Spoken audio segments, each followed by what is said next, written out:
Good morning. Today is 21st October and I'm Shuchi Rungta here presenting the morning market update. The Nifty gained 51 points over the day to close at 17,564. The index opened gap down and recovered through the day. PSU banks and IT were the outperformers. The breadth on Nifty 500 is gradually increasing with 51% stocks trading above 20 simple moving average. Technical indicators on short-term charts continue to be bullish. India VIX trades around 17 levels and the 17,500 strike both on the call and put side has good open interest standing, hence highlighting the importance of the level.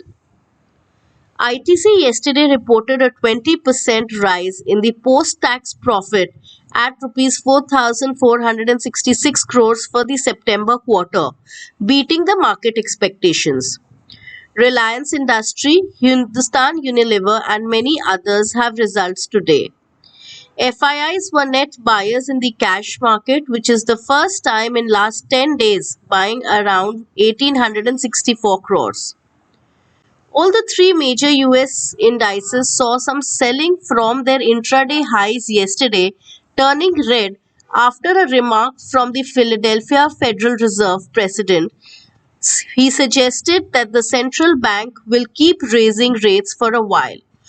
The treasury yields continue to trade in the strength. SGX Nifty trades flat currently.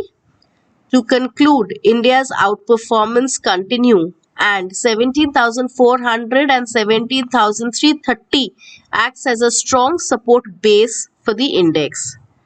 Levels for the day: support Nifty seen at 17,404 and 17,320, resistance 17,600 and 17,650. Bank Nifty support will be seen at 39,850 and 39,600, resistance 40,200 and 40,560. Thank you.